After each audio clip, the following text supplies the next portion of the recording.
ஒரு சம்பாஷணை இடையே பகவான் பின்வருமாறு அருளினார். மனதை ஓடவிடாது நிறுத்து, மனம் என்பது என்னவென்று பார் என்றெல்லாம் ஆரம்ப சாதகர்களுக்கு சொல்ல வேண்டி இருக்கிறது. மனம் என்பது என்ன? ஆத்மாவிடமிருந்து கிளம்பும் ஓர் போலி அறிவு.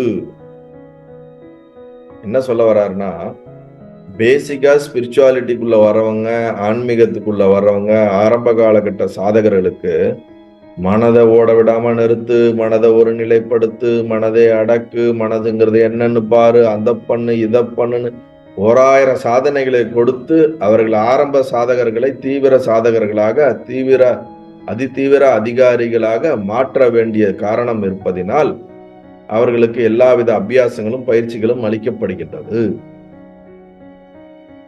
ஆனால் உண்மை என்னவென்றால், ஆத்மாவினிருந்து கிளம்பும் ஒரு போலி அறிவுதான் மனம். ஏற்கனவே பார்த்தோம்ல, ஆபாச பிரகாசம், சித்தோடைய ஆபாசம், ஒரு போலி அறிவு அப்படின்ட்டார். Wrong knowledge. என்ன wrong knowledge? I am individual, I am separate, I am not a consciousness அப்படிங்கிற ஒரு அறிவு நமக்கு இருக்குல்ல, அதுதான் மனசு, வேற எதுவும் கிடையாது. நாம பண்ற எல்லா பிராக்டிஸ், எல்லா முயற்சியும் நான் இந்த செப்பரேட், நான் ஒரு இண்டிவிஜுவல் அப்படிங்கிற இந்த அறிவை டிராப் பண்றதுக்கான ஒர்க் தான் எல்லாமே ஸ்பிரிச்சுவாலிட்டியே. அகந்தை, அதை தான் அகங்காரம்னு சொல்றோம். அந்த அகந்தை எங்கிருந்து கிளம்புகிறது என்று அதன் மூலத்தை நாடினால் அகந்தை ஒளிகிறது.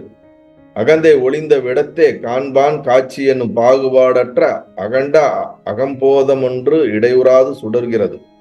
உபாதிகளால் வரையறுங்கால் அதை ஜீவ அகந்தை ஆகிறது. அதான் ஏற்கனவே இந்த ஈகோவை நீங்க விட்டீங்கன்னா, அகங்காரத்தை விட்ட மாத்திரத்திலே நீங்க கான்சியஸ்னஸ் ஆயிடுறீங்க, சுயம் பிரகாசம் ஆயிடுறீங்க, சுயம் பிரகாச ஜோதியாக நீங்கள் சுடர்கிறீர்கள். உபாதிகளோட சேர்க்கும் பொழுது நீங்க ஒரு ஞானியாக ஞானத்தன்மையில் வாழ்கிறீர்கள் அப்படின்னு சொல்லப்படுதுங்கிறார். நல்லது.